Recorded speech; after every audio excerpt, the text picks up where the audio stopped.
semuanya, kembali lagi di Bacot Balap. Karena Evan lagi libur nih, sekarang kita coba dulu beralih ke balapan MotoGP di Austria kemarin. Overall balapannya ya biasa aja sih ya. Cuman di sini kan Peko pegang rekor juara berturut-turut di sirkuit Red Bull Ring ini. Tapi balapan kemarin malah anjlok banget, atau bisa dibilang balapan Peko paling jelek lah di sini di Red Bull Ring ini. Kita coba bahas dari sprint dulu deh. Kira-kira kenapa sih si Peko ini di sprintnya? Boleh Bar, gimana Bar? Oke, kalau yang dari gue baca nih ya, Peko tuh kalau misalnya di sprint tuh dia awal-awal udah sliding tuh pas pertama mulai sprint. Ya, di situ kan udah sliding. Nah, dia udah tahu lah di sini ada masalah ban belakangnya lah. Nah, setelah 3 lap ke depan, ban belakangnya tuh dia merasa kayak udah habis tuh. Dia jadi di sprint ini dia jadi DNF sih. Nggak bisa lanjutin. Jadi masalahnya kalau dari sprint ya, masalahnya ada di bannya. Dia juga bertanya ke Michelin, kenapa sih ban saya bisa habis gitu. Padahal baru 3 lap gitu. Gara-gara ini gak ya Kayak kayak gitu sih. gara-gara sliding itu banyak langsung keras habis gitu ya. Misalnya kayak flat spot gitu ya kalau di F1. Nggak tahu sih, tapi kayaknya bukan gara-gara itu juga sih, kayaknya emang bannya bermasalah di kayak. Hmm. Fermin Aldegar juga soalnya sama kan sliding di uh, Ya, starting grid-nya. Cuman Fermin Aldegar kalau nggak salah kelima ya terakhir tuh di sprintnya. Better lah. di sprint tuh dia ke keenam keenam. Oh keenam. Yang lebih better dari Peko lah sebenarnya. Ya, di sini juga bagus ini sih. Apa, Aprilia sih dia. Kayaknya di sini Aprilia mulai pertengahan musim ini kayak mulai meningkat deh performanya deh. Aprilia tuh bukannya udah pernah menang kan di mana lupa lagi gua. Ya, sebelumnya si Bezek kan. Bezeki. Cuman ya satu lagi Hoya Martin dari cedera. Jadi kan belum belum improve terlalu banyak gitu. Iya, dia masih adaptasi lah ya terhadap motornya. Ini by the way Kalau dari Bar. Aspi gimana, Bi?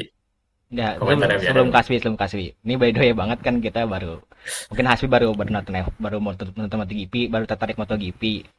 Mungkin Hasbi bisa Ya, ya secara pandangan awam gimana Bi menurut lu Bi tentang MotoGP balapan kemarin?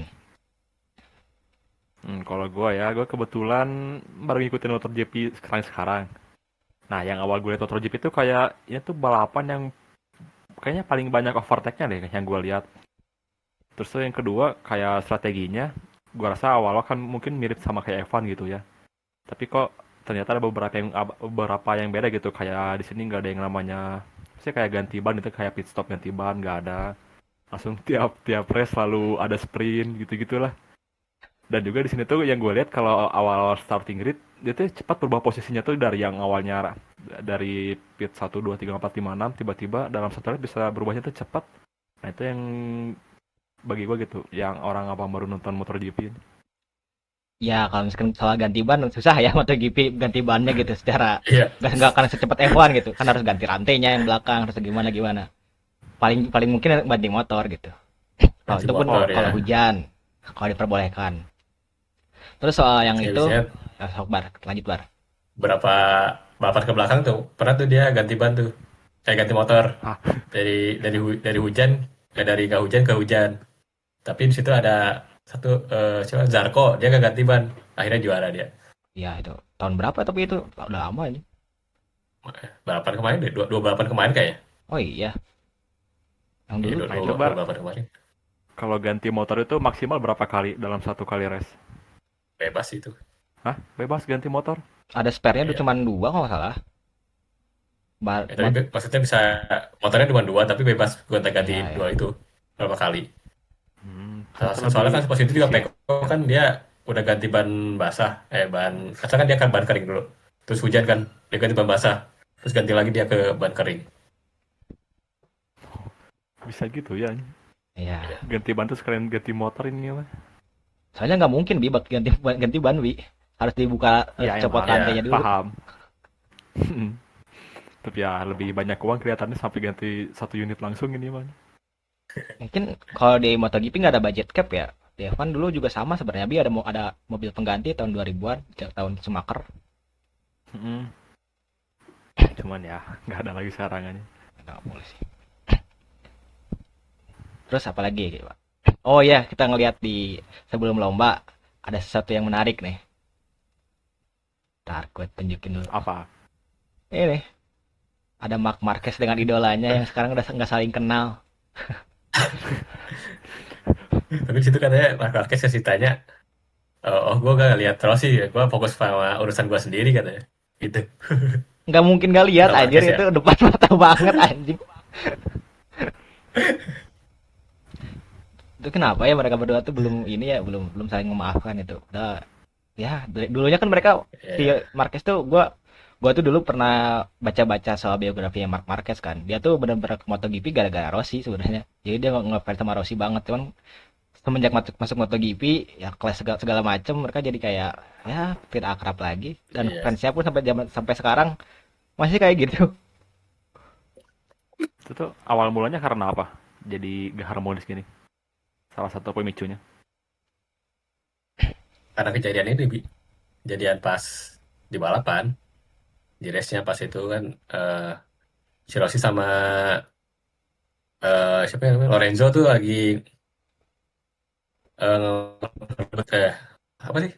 Lagi Lagi ngerebut berjuang gelar juara lah ya. merebut gelar juara. Berjuang buat gelar juara itu.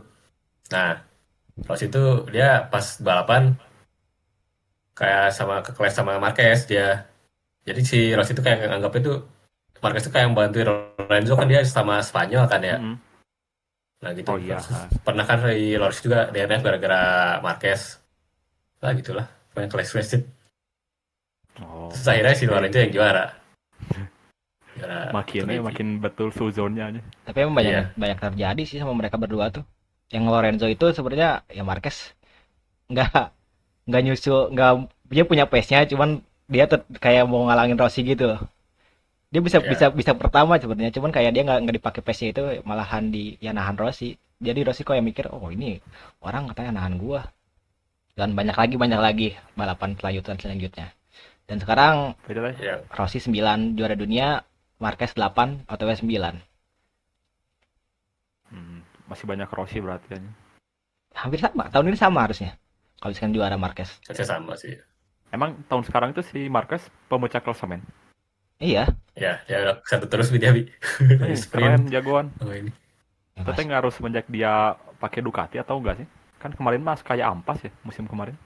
Ya kan tahun ini kan dia baru pindah ke Ducati ya dari Honda. Mm-mm. Sama dia adaptasinya cepat juga sih. Kayaknya motornya cocok juga sih sama Marquez.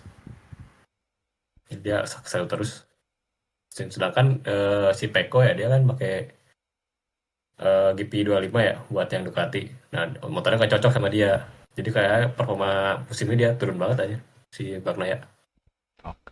Oh iya, Bagnaia. Kelihatan apa dia selalu menang kan di musim-musim sebelumnya ya. Ya, sebelumnya dia menang terus. Hmm. Oke, balik lagi Terus ke yang gue lihat di sini tuh Osokbi. apakah Lanjut dulu. Apa? yang gua pertama kali nonton di situ nggak agak aneh kok ternyata ada sponsor Pertamina ya. Itu teh baru atau gimana? Tiba-tiba ada Pertamina di sini. Udah lama gak sih? Udah Oh, lama udah itu. lama. Ya, sponsornya si VR46. Sirkus. Itu Yang timnya Rossi. Iya, timnya Rossi. yang kemarin tuh ya DNFTA nya. Gue baru ngeliat kok ada Pertamina nya. Ya, itu kemarin kebakar. Ada fotonya nih. Ini juga ada sih sponsor ini Bi. Apa? Antangin di Anjir. timnya Alex Marquez. Apa sih Alex Marquez? Lupa. Gresini. Nah, dari sini Antangin dia ada Antangin. Lumayan aja banyak brand-brand Indonesia Ya, sponsornya. Iya. soalnya kan Indonesia MotoGP-nya lumayan banyak Bi yang sukanya Bi fansnya. Ya, apalagi dulu pas Bener. di TV itu. Sekarang Kayak juga Honda juga ada satu masih ada hati kan pas dulu kan. Bar. Masih ada ya sekarang ya? Masih Nggak ada. tahu sih. Nih yang kemarin di Dulu Gia ada. nih, meleduk motornya sama kayak Carlos Oh Sainz iya tuh. tahun 2022. Iya. Kejadian Sih terulang kayak kemarin. GP25 dari Ducati ini kayak banyak masalah banget, tapi kalau Marquez kayaknya aman-aman aja ya. Jadi Pecco, di Gia kan sama pakai GP25 juga nih. Jujur gue nggak tahu kenapa, cuman kayaknya emang di P25 kan nggak ada engine freeze ya kalau nggak salah ya. Ya, ada ini. Ya itu mungkin berpengaruh juga ya sama performa motornya yang ya mungkin udah nggak bisa di tahap cuman mainin aerodinamika doang. Ya sih banyak yang bertanya-tanya juga sih kenapa GP25 sekarang tuh banyak masalah sedangkan yang pakai Marquez kayak aman-aman aja deh. Tapi dia emang jago banget sih Marquez di GP25 ini. Itu Kemarin motor ampas berarti. kayaknya nggak seampas itu, cuman ya banyak masalahnya gitu. Banyak masalahnya ya. Dibanding GP24 kayak performanya bagus GP24 deh. Yang dipakai sama Alex Marquez.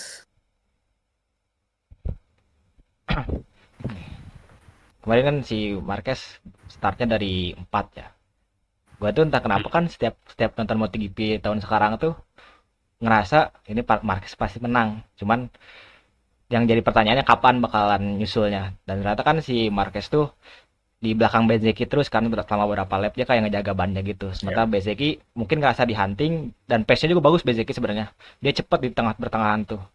Cuman di akhir di seberapa 5 10 lap terakhir lah kalau nggak salah. Atau 8 lap terakhir Bezeki udah mulai kehabisan tenaga nih dan Marquez memakai kesempatan itu dia kayak lebih sabar nggak langsung grebes nggak langsung apa sih namanya langsung gegabah langsung nyusul Gerusuk gitu. gitu ya. Oh, oh.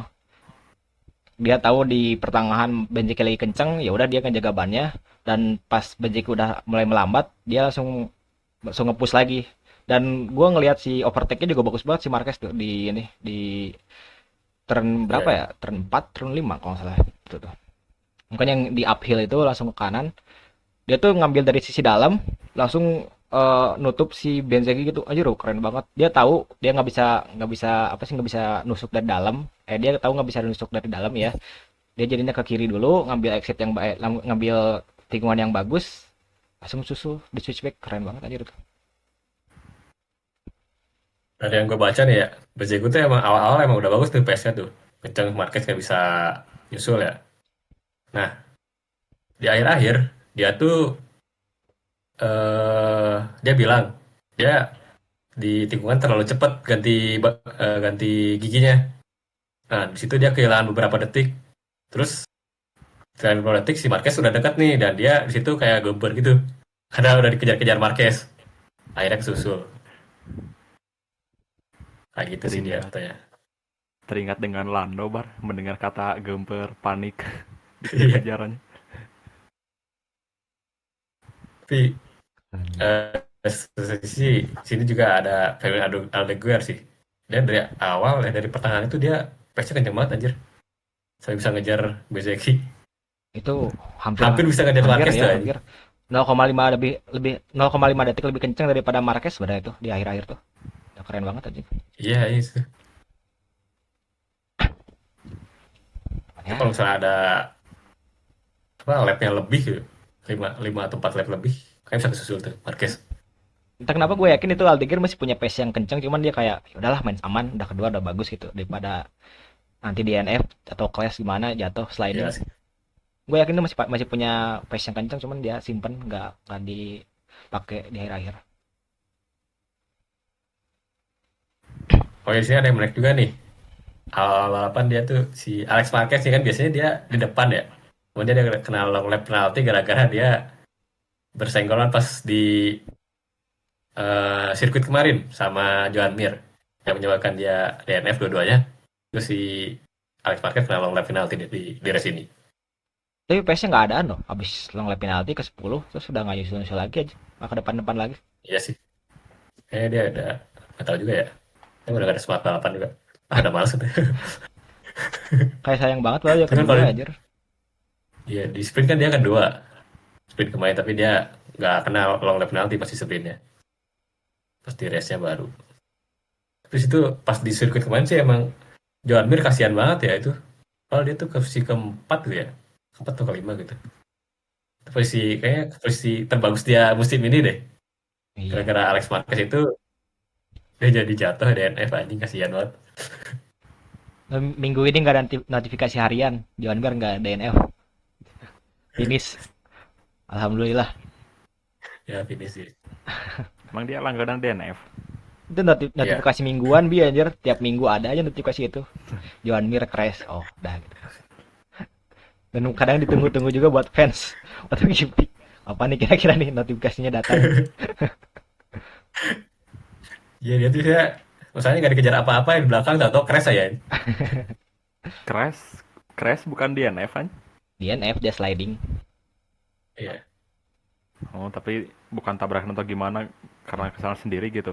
Enggak. iya, Aneh juga. Johan Mir tuh kalau nggak salah juara dunia tahun 2021 ya. 2021, 2020, 2022. iya. Di Suzuki Suzuki kan. kedua Sa 21 kayaknya. Sehabis Quartararo kan. Quartararo ke 20. Iya, 2020. Ah, itu ngomongin Quartararo, ngomongin Yamaha nih.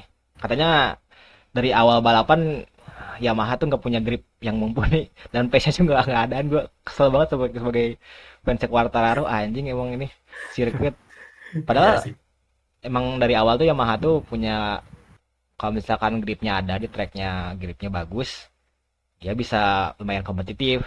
Cuman kalau misalkan di track-track yang kayak gini, Red Bull yang kayak gini kan track gripnya kurang ya. Dia tuh kayak ya udah melempem di belakang banget anjir. Itu malah di pertengahan lap dia 18-19 sama Alex Rins. Quartararo 18, Rins 19. Dan baru di akhir-akhirnya dia naik lagi ke 15. Kayak anjir ya juara dunia kayak gini banget anjing. Motor Yamaha jelek banget berarti tahun ini anjing. Tahun-tahun sekarang ya anjing. Pertama. Iya sih emang. Tapi yang bagus sih Quartararo pas kualifikasinya dia jago terus aja. Ya, Satu ke satu, tapi nggak juara. orang itu emang KMD kabar. ya pendek kayak kayak Leclerc. Itu 11-12 sama Leclerc anjing sebenarnya bangsat. Dan gue fans Iya. Ya keduanya. mereka temenan juga. Makin sial kan. Iya, iya. Dilihat dari Yamaha tuh emang dia kualifikasi bagus, tapi pas di race-nya tuh dia nggak bisa mempertahankan performa di kualifikasi gitu. Ya, yang terakhir kan itu, Di Kenapa dah? yang terakhir kan sedih banget kayak yang mau hampir juara dunia, hampir juara di sirkuit apa gitu, gue lupa. Cuman Oh, yang tiba-tiba betis ya motornya. tiba-tiba anti stylenya naik, terus motornya tiba-tiba cut gitu loh, cut engine-nya. Itu kayak Quartararo nangis. Gue sebagai fansnya anjing sedih banget, lemas banget abis itu anjing sumpah. Abis itu kan GP Monaco kan, ya, gue GP Monaco udah anjing, udah lemas banget. Udah malah di Monaco-nya gak menang juga anjing. yang motornya bapuk Kecewakan banget. idola aja. Dikecewakan langsung 2 hari, sehari itu dikecewakan 2 orang anjing. Itu gue suka sih sama orang-orang kayak gitu, kayak Leclerc, kayak Fabio, kayak mereka tuh punya potensi yang bagus itu. Cuman keadaan tidak mumpuni dan sial terus lah istilahnya. Gue tuh ngerasa lumayan relate sama mereka lah ini. Gue punya potensi yang bagus, cuman kayak keadaan tidak mumpuni gitu. Jadi kalau misalkan mereka menang tuh, gue ikutan menang. Gue juga bisa mikir kayak, oh kalau misalkan mereka bisa, gue juga bisa, pasti bisa berhasil gitu lah. Makanya gue ngefans sama mereka, sama Hmm, Fabio, sama Leclerc. Itu sih alasannya. tidak ada re-rate-nya mungkin ya kayak. Iya ada relate-nya lah. Jadi menurut gua kemenangan mereka tuh bukan sekedar kemenangan anjing. Ada sesuatu hal yang ya nggak bisa di inilah. Emang harus diuji kalau ngidolain mereka berdua mah.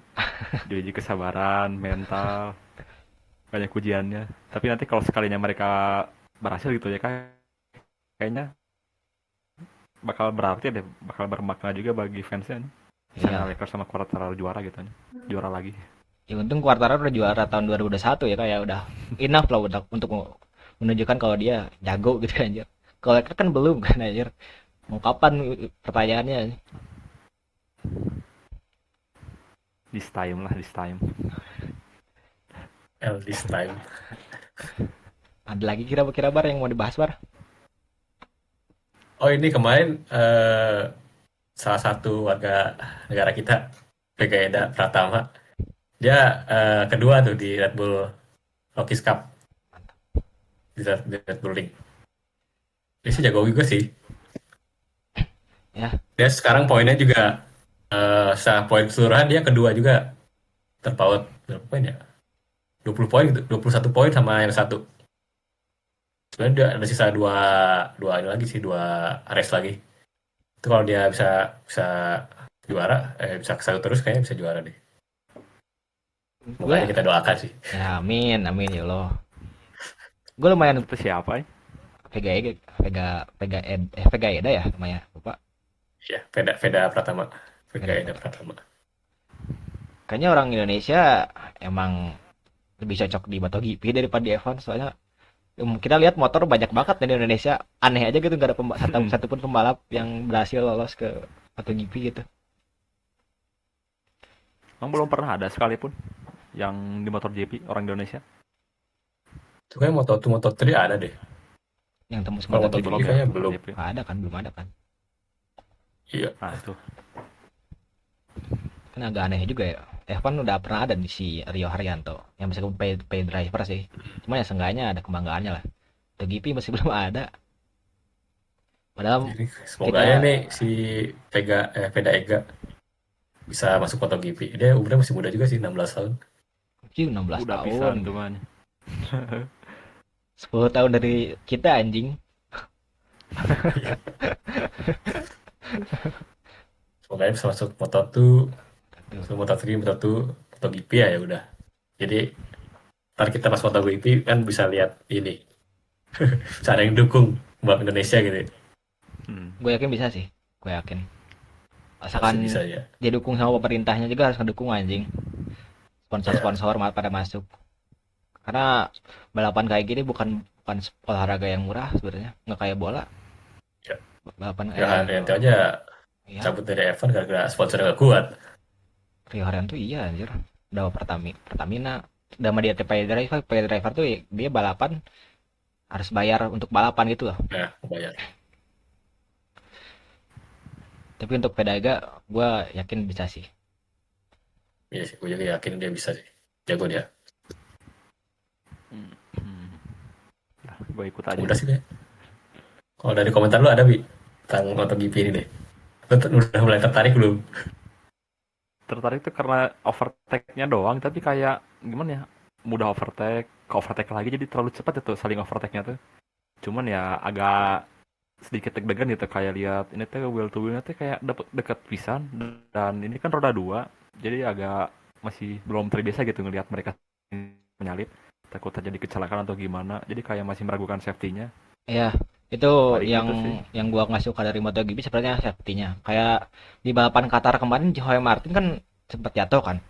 Itu benar-benar kayak di mau di lurusan di kebelokan gitu loh. Di fast corner gitu loh. Jadi kan misalkan dia kan berbaring gitu kan, udah sakit tuh sebenarnya si Hoemar itu. Terus medical medical orangnya datang kan. Diobatin di situ banget anjir. Kalau misalkan ada sesuatu yang amit-amitnya motor yang lain sliding ke sana juga, Hoemar bisa kena anjir. Itu bisa fatal banget. Seenggaknya menurut gua apa ya ada sesuatu lah anjing buat safety-nya. Meskipun yellow flag nggak mengurangi kecepatan sebegitunya gitu loh anjir. Tetap aja kalau misalnya kena itu motor bisa cedera lumayan parah. Nah Ya, itu ya. ya sih emang MotoGP safety-nya kurang sih. Tapi emang ya gimana motor susah sih buat Iya, safety-nya itu. iya. Itu fun fact dulu gua Sama ini paling ini, apa fun fact dulu gua fansnya Nicky Hayden waktu kecil. Nicky Hayden kan meninggal gara-gara patah agak ngeri juga lehernya. itu Nicky Hayden. Meninggalnya kalau nggak salah gara-gara ini kan. Di lehernya kena ban gitu. Tahun 2008, 2000 berapa gitu. Ya itu atau Simoncelli. Simoncelli juga iya sama. Simoncelli ya. Nicky Hayden juga kalau nggak salah sama dah Ber. Matinya di track gitu. Kalau nggak salah ya, lupa gua. Gue juga lupa sih. Dulu gue sama ya bokap gue lumayan tertarik sama MotoGP waktu zaman zamannya Rossi, Lorenzo, Stoner. Gue sempat mikir kenapa Stoner Sebenarnya. tiba-tiba pensiun dini ya. Kata bapak gue itu istrinya ngelarang karena katanya bahaya soalnya. Emang iya kata gitu. Kayak tidak masuk akal aja gitu. Pistol lu jago sih anjing. Stoner jago. Kan dulu kayak standar jago di lurusan, Rossi di belokan pokoknya kan. Keren banget dulu tuh. Ya Kecil gue karena suka banget. dulu Ducati masih ampas dia. Bagusnya pas lurusan doang, kencangnya. Seru sih sebenarnya MotoGP. Hmm. Ya seru. Ini teh race-race yang tempatnya mirip sama F1 selain di Austria di mana lagi kak yang lu tahu? Austin, Qatar, Oh, Bahrain ada nggak sih, Bar? Bahrain ada nggak? Lupa deh. Austin, Qatar, ini Red Bull Ring, Silverstone, terus Jepang tuh nggak usah bukan Suzuka deh. Tapi dulu pernah dipakai Suzuka tuh, Oh cuman bukan ya. berbahaya bahaya gitu loh di Suzuka tuh. Oh, memang rata-rata kayak race lapangan terbuka jarang ada yang street race ya di sini. Ini Silverstone ini. Gimana mau street race anjing? Meninggal. Eh, Iya, tapi seri bukan Las ada ya Vegas itu mah. balapan street race ya. Tapi bukan MotoGP. Titi Island ada. Tapi itu balapan paling rasio kematiannya paling tinggi lah untuk tahun sekarang. Soalnya balapan kencang banget, terus kanan kirinya tembok dan jalannya kesempit gitu Ke motor lagi ya. ke motornya. Itu gue yang di sini kan yang di Australia, gue kemarin nonton juga kayak banyak motor-motor yang melebar ya di sini juga. Iya, kayaknya Iya, emang nggak natural buat MotoGP juga deh. Ini emang lebih bagus buat F1. Soalnya kalau dia, gara-gara ini juga sih bannya iya banyak. udah habis tuh. Kalau di Terlalu banyak gitu, Bar. kalau di F1 sirkuit ini lumayan ya basic lah ya sebenarnya. Mungkin si Hasbi juga yang tahu kan main sim racing ya. Lumayan gampang kan. Tapi kalau misalkan di MotoGP itu Gampang ya. track ini lumayan susah anjir sebenarnya. Belokan-belokannya ekstrim. Sama berkontur ya di sini tuh. Ya kontur juga. Cuma juga ini tuh kan eh kalau F1 kan bisa dia bisa ganti ban, kalau di sini kan nggak bisa MotoGP. Kalau bannya Oke, udah habis ya udah. Dia harus jaga bannya karena banyak benar belokan sih. kan. Ya. Dah paling kita tutup. Ya udah. Minggu depan mungkin ada video lagi, cuman kita masih mikirin apa. Kan mungkin depan masih libur tuh. Minggu depan lagi baru ada Silatux. Kalau Minggu misalkan depan gak ada MotoGP lagi. ada sih mau MotoGP lagi. Bebas sih, boleh Boleh aja. sih. Ya pokoknya kita lihat nanti lah gimana keputusan akhirnya. Hmm. Terus apa ya tadi mau ngomong apa lupa anjir. Ya kalau misalkan ini rame Coba mungkin ingat-ingat lagi. kalau misalkan MotoGP ini rame kita bisa ada lagi videonya dan kita Iya. juga bisa coba jadi rutin lah MotoGP mungkin ya. Nggak janji. Cuman fokusnya tetap di F1. Ya udah mungkin segitu dulu. Terima kasih udah nonton, like, comment, subscribe. Mungkin bantu kita sampai 100 subscriber seenggaknya. Ketemu lagi di minggu depan. Dadah.